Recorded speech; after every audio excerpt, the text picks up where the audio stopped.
I'm here to report my neck. What? We recording, you can't say the N-word because of Joe Rogan and Spotify.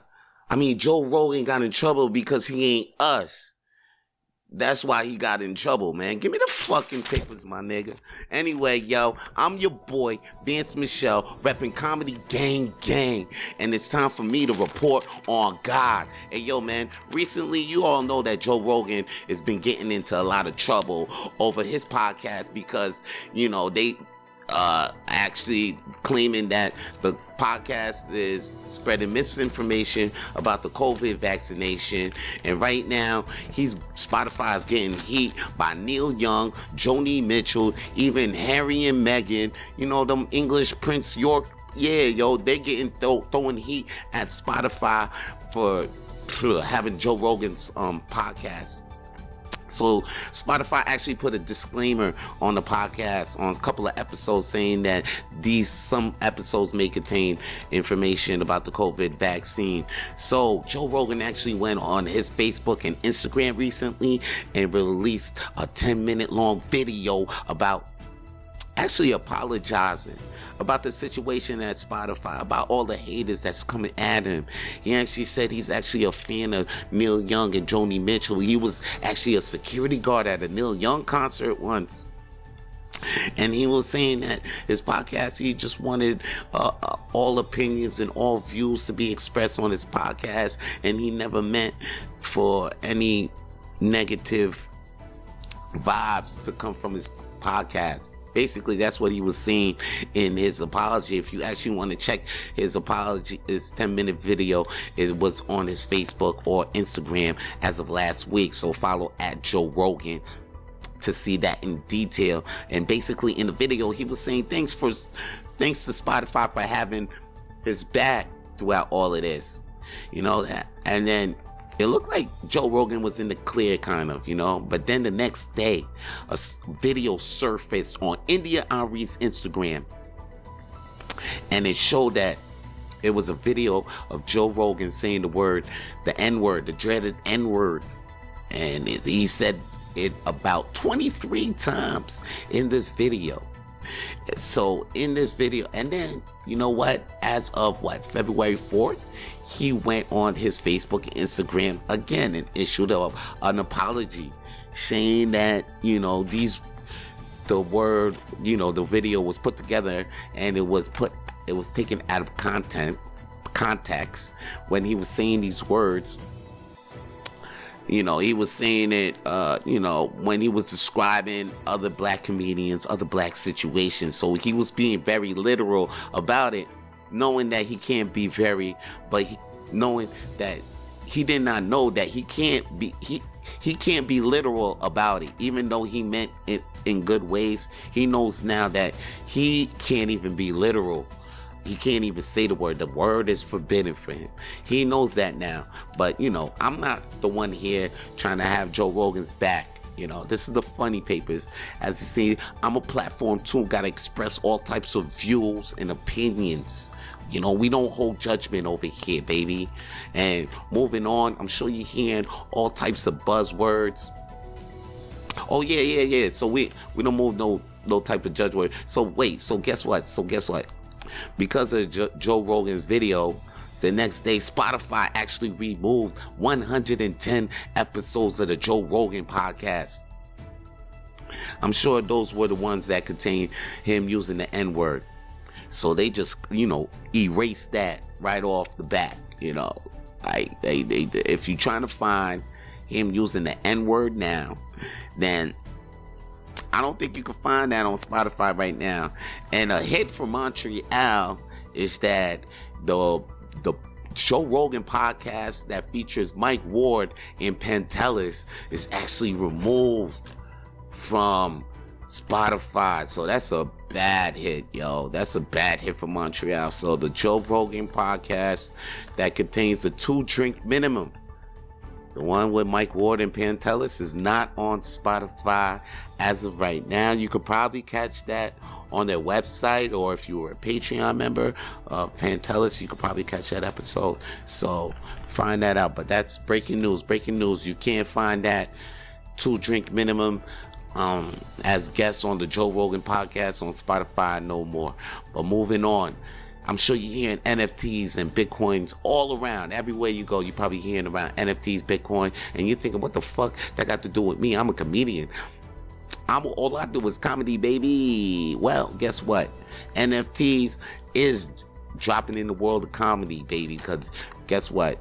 Jam, a company that makes NFT, just announced a partnership that they're working on dropping 2 NFTs for Tom Segura and Christina P's podcast, Your Mom House. Tom Segura actually says, we are constantly looking for ways to connect with our listeners, and we're grateful to offer the fans the content they love in a new formula. So, man, guess what, yo?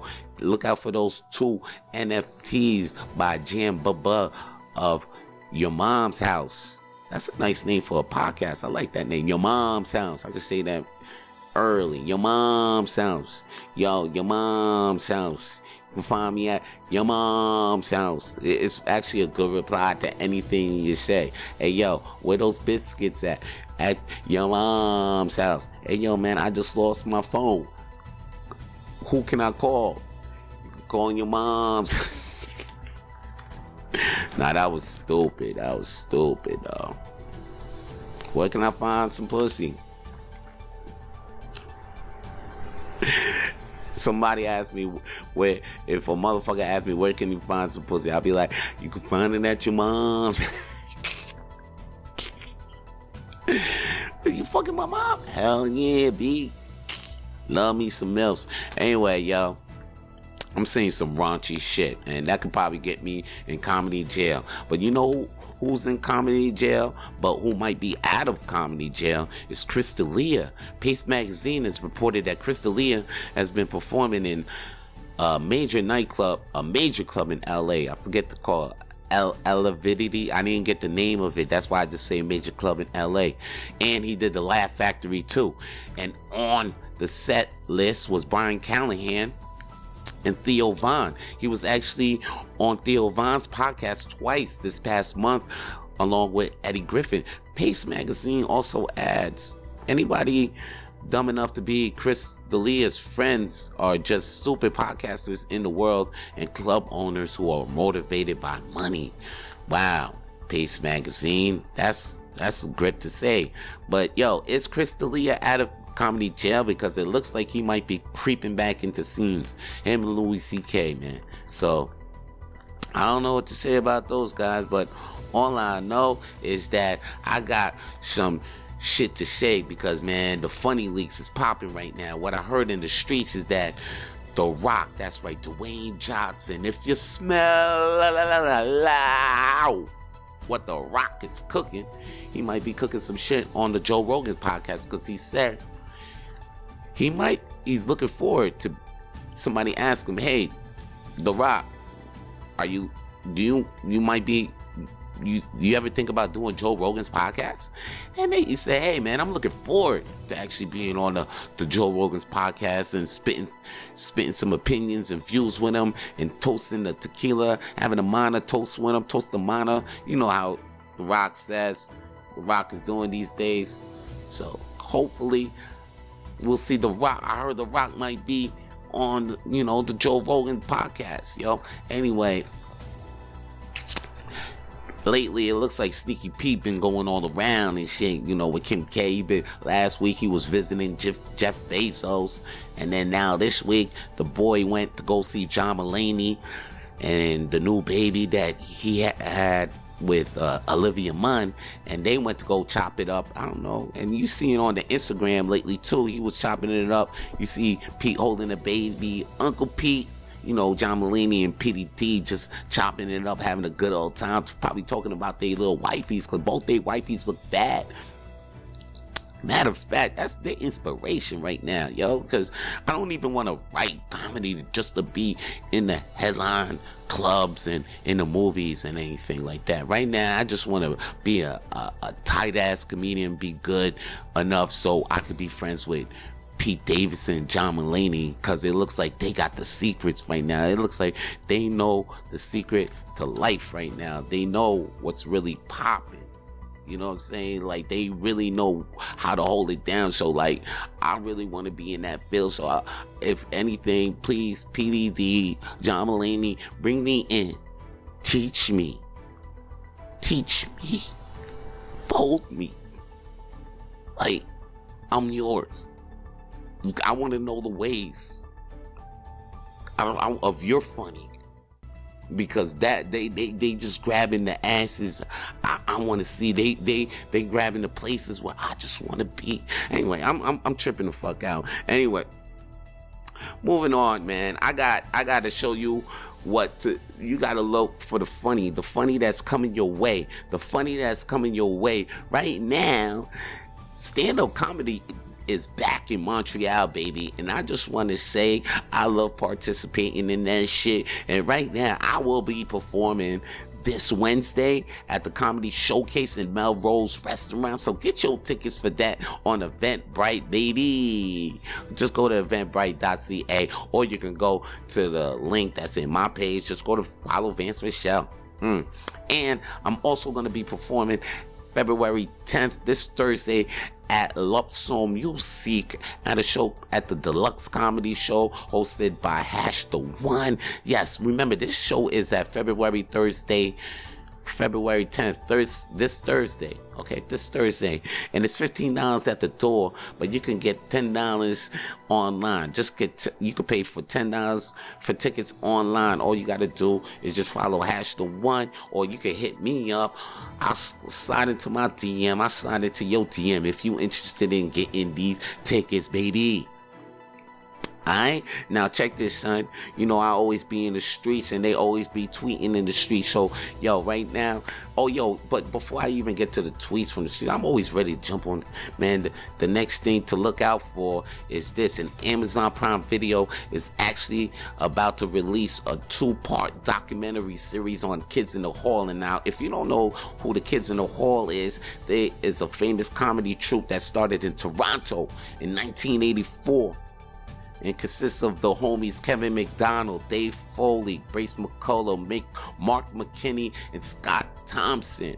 And this two-part documentary is going to show, unseen footage that was backstage during the shooting of all the scenes of Kids in the Hall, interviews from probably their relatives, producers, backstage artists, all this Kids in the Hall backstage stuff that we never seen before is going to be in this two-part documentary. And if you love the Kids in the Hall like I do, because I grew up with these motherfuckers, man. These guys show me what comedy is. Before I wanted to be down with PDD and John Mulaney, I kind of wanted to be a Kids in the Hall. I wanted to be the sick Kids in the Hall. That was kind of my dream. And now I'm happy to see that Amazon is actually bringing 8 more episodes of Kids in the Hall, 8 new episodes, not remake. They're not taking old episodes and shining them up. They not rebooting old episodes. Like, they not taking the old episodes and then just reenacting them. These are not reenactments. It's not a reunion. This is 8 new episodes of Kids in the Hall coming this year and on Amazon Prime. So look out for that. That's funny coming. That's the funny that you should look out for. Funny to look out for, B. Now, moving on. Now I got the tweets from the streets because they keep tweeting in the streets. So I'm gonna show you. I'm gonna let you know what they tweeting, man. Right now, Pentelis at Big P 4H. Yes, you can follow Pantelis at Big P4H. What he tweeted said, "Nice try with the @Joe Rogan compilation video, but he's not trying to run for Prime Minister of Canada." Paul Silverman at Paul says, are the unmarried people at Craft known as Craft Singles? And Wasim at what is that? Wasim? What? Wasim at Wasim El Munza. Sounds like a Matador. Wasim El Munza. He tweeted, "It's so insane they're letting the Olympics happen in Beijing. It's like you really expect everyone to be able to do their sports in Chinese. And that's it from the tweets from the streets, man. And I'm your boy, Vance Michel, rapping Comedy Gang Gang. I'm done reporting on God. Peace.